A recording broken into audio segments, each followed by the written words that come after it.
जीवन एक मेला है जिसमें सुख दुख के झमेले लगे रहते हैं। हर व्यक्ति के जीवन में एक ऐसा कठिन समय भी आता है जब व्यक्ति निराश हो जाता है। ऐसे समय पर यदि धैर्य से काम लिया जाए और खुद को प्रेरित करके रखा जाए तो सफलता भी आपकी दहलीज पर दस्तक देती है। भगवान श्री कृष्ण ने श्रीमद्भागवत गीता जी के निर्मल ज्ञान प्रकाश से पार्थ की परेशानियों का तमस मिटाया था। जो अपने कर्म के फल के प्रति आसक्ति को नहीं छोड़ सकते, वे मार्ग से कोसों दूर हैं।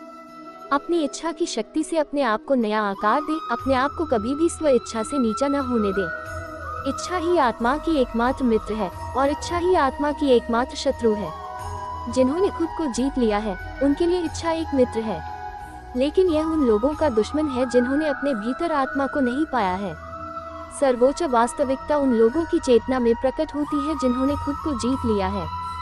शांत मन में, ध्यान की गहराइयों में आत्मा स्वयं को प्रकट करती है। स्वयं के माध्यम से स्वयं को देखकर एक आकांक्षी पूर्णता के आनंद और शांति को जानता है। कोई भी जो अच्छा काम करता है उसका कभी भी बुरा अंत नहीं होगा, न तो यहाँ और न ही आने वाले युग में। गंभीर तपस्या और ज्ञान मार्ग से ध्यान श्रेष्ठ है।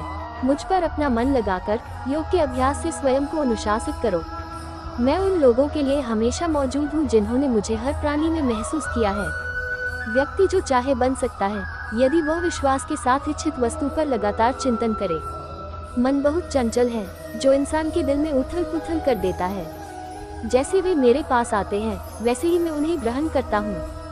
सभी पक्षपात मानव को मेरी ओर ले आते हैं। इंद्रियों से मिलने वाला सुख पहले तो अमृत जैसा लगता है, लेकिन अंत में यह विष के समान कड़वा होता है।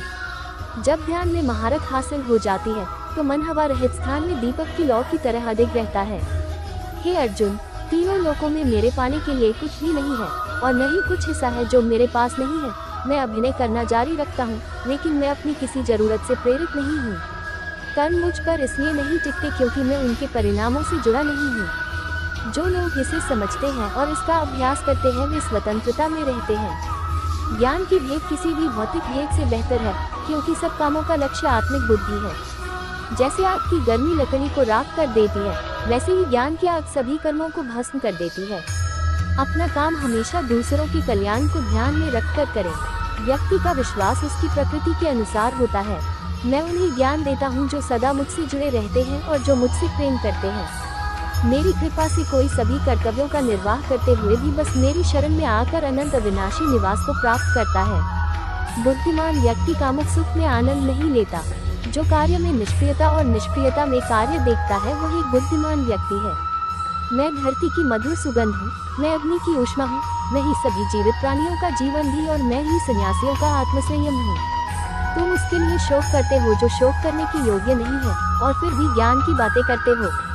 बुद्धिमान व्यक्ति ना जीवित और ना ही मृत व्यक्ति के लिए शोक करते हैं। बुद्धिमान व्यक्ति को समाज कल्याण के लिए बिना आसक्ति के काम करना चाहिए। कर्म मुझे बांधता नहीं, क्योंकि मुझे कर्म के प्रतिफल की कोई इच्छा नहीं। कर्म उसे नहीं बांधता जिसने काम का त्याग कर दिया है। अपने अनिवार्य कार्य करो, क्योंकि वास्तव में कार्य करना निष्क्रियता से बेहतर है। आत्मज्ञान की तलवार से काटकर अपने हृदय से अज्ञान के संदेह को अलग करके अनुशासित बनो। मनुष्य अपने विश्वास से निर्मित होता है। जैसा वो विश्वास करता है वैसा वो बन जाता है। इस जीवन में मनुष्य न तो कुछ खोता है और न ही कुछ व्यर्थ होता है। मन अशांत है और उसे नियंत्रित करना कठिन है, लेकिन अभ्यास से इसे वश में किया जा सकता है। केवल मन ही किसी का मित्र और शत्रु होता है। व्यक्ति या जीव का कर्म ही उसके भाग्य का निर्माण करता है। जब मानव अपने कार्य में आनंद खोज लेता है तब वो पूर्णता प्राप्त कर लेता है। क्रोध से भ्रम पैदा होता है, भ्रम से बुद्धि व्यग्र होती है। जब बुद्धि व्यग्र होती है तब तर्क नष्ट हो जाता है।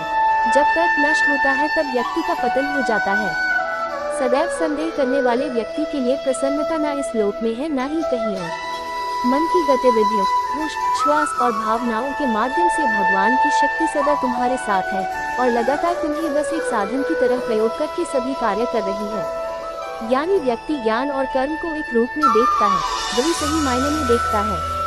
प्रबुद्ध व्यक्ति के लिए गंदगी का ढेर, पत्थर और सोना सभी एक समान है। निर्माण केवल पहले से मौजूद चीजों का प्रक्षेपण है। उससे मत डरो जो वास्तविक नहीं है, ना कभी था ना कभी होगा। जो वास्तविक है वो हमेशा था और उसे कभी नष्ट नहीं किया जा सकता। जन्म लेने वाले के लिए मृत्यु उतनी ही निश्चित है जितना कि मृत होने वाले के लिए जन्म लेना, इसीलिए जो अपरिहार्य है उस पर शोक मत करो। जो मन को नियंत्रित नहीं करते उनके लिए वह शत्रु के समान कार्य करता है।